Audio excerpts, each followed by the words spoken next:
Great effort. Appreciate the fans. They're phenomenal this afternoon. Loud, which was important, especially down the stretch there. And there was still some blue up there, and they just rounded them out, which was great. As far as the injuries go, Trey Smith hurt his ankle. Caliendo came in and did a nice job for him, but we'll see how it is as days go forward. Roland Wallace hurt his lower back. Again, we'll just see how it goes this week. And then Noah got hit in the head, and so he'll go through evaluations there. So we'll see how that goes. I thought both offense and defense did a great job. Special teams came through when we needed them, and we had a few penalties there that we got to clean up. Likewise, on the offensive side, we had some penalties there that we got to take care of. Again, in crucial situations. The one positive on that was the guys kept going, kept punching, and we were able to kind of smooth it out a little bit and get rid of some of the mistakes, and did a great job there. I thought Spags had a nice plan defensively against one of the best offenses in the National Football League, one of the top offenses, and then Nags had a phenomenal plan.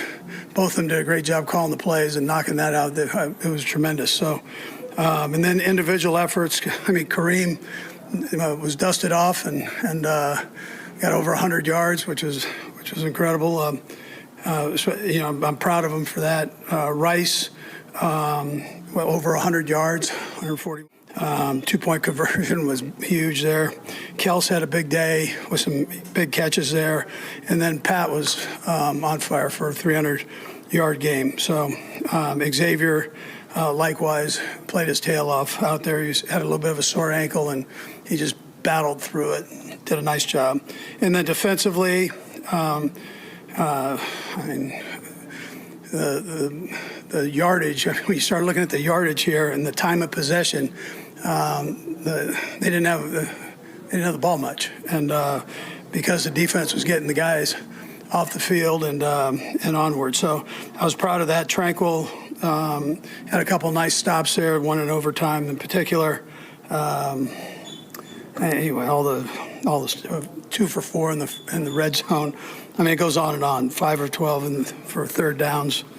And then Bucker ended it. He had 5 field goals today, and then a big one right there at the end. We tried to, we were able to get it in there, not because of him. I mean, we were confident that he can kick it out further, but we were kind of dual rolling it, using up some time in case something were to happen. We wouldn't give them much time there, and then finish the game off with the win. So with that, time's yours. It really felt like Patrick settled in the second half.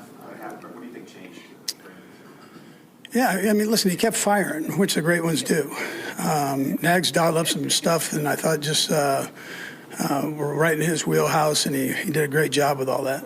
And Joe Blameyer, and I mean, all the guys contributed on it, but the coordinator was on fire today, so he did a good job. How important is Rice, what you want to do, especially when you're... Yeah, he's real good. Yeah, he's a great player. They all are. I mean, they've all got potential to do great things. But listen, we're glad he's back, and he's big and he's strong, fast, all that stuff. Tough to bring down. He pushed through.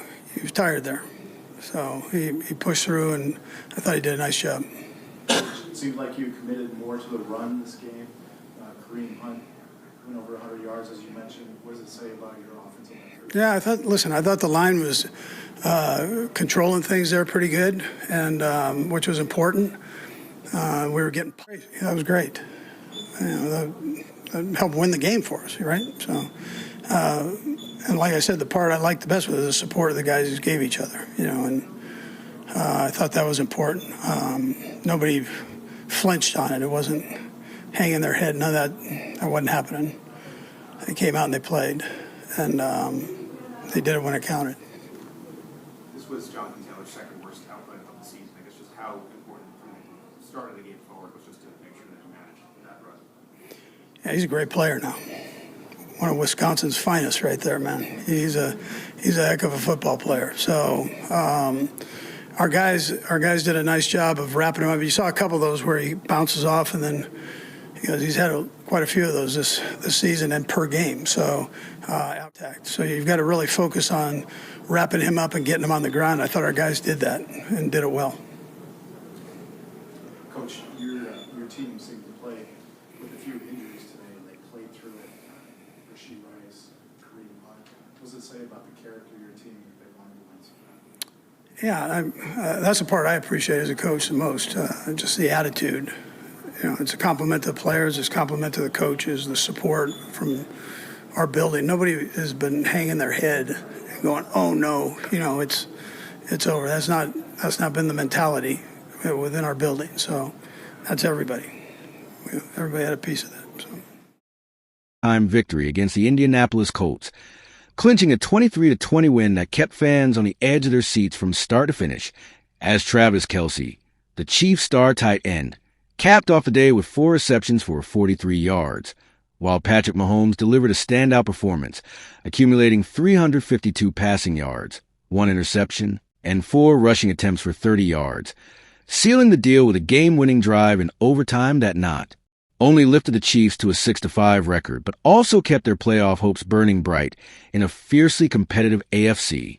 Following this hard-fought win, Kelce met with reporters, bringing back his now iconic and hilarious impression of Mahomes, an act that always sent the room into fits of laughter, and as he channeled Mahomes' voice, Kelce quipped, "Oh man, you believe every snap," a throwback to the time when his Mahomes impersonation went viral during a press conference that had both Mahomes and the gathered reporters in stitches.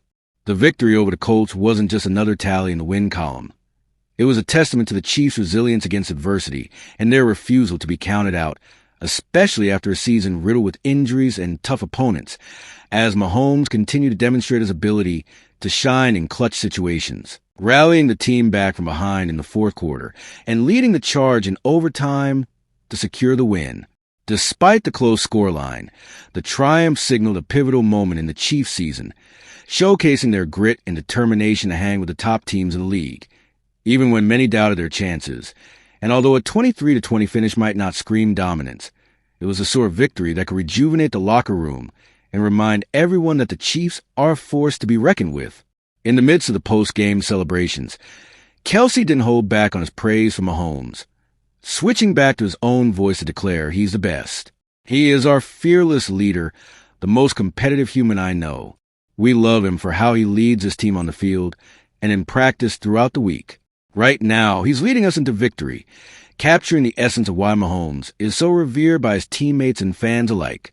The chemistry between Mahomes and Kelce has been a staple for the Chiefs, with Mahomes' ability to make big plays under pressure and Kelce's knack for coming up big in crucial moments forming the backbone of the team's success. And this partnership was on full display as the Chiefs clawed their way back into contention. After the game, the atmosphere was electric, and the excitement was palpable as fans celebrated not just the win, but the resilience and heart their team showed. And if you're enjoying these behind-the-scenes moments and want more updates, don't forget to hit subscribe so you never miss a beat from the Chiefs locker room.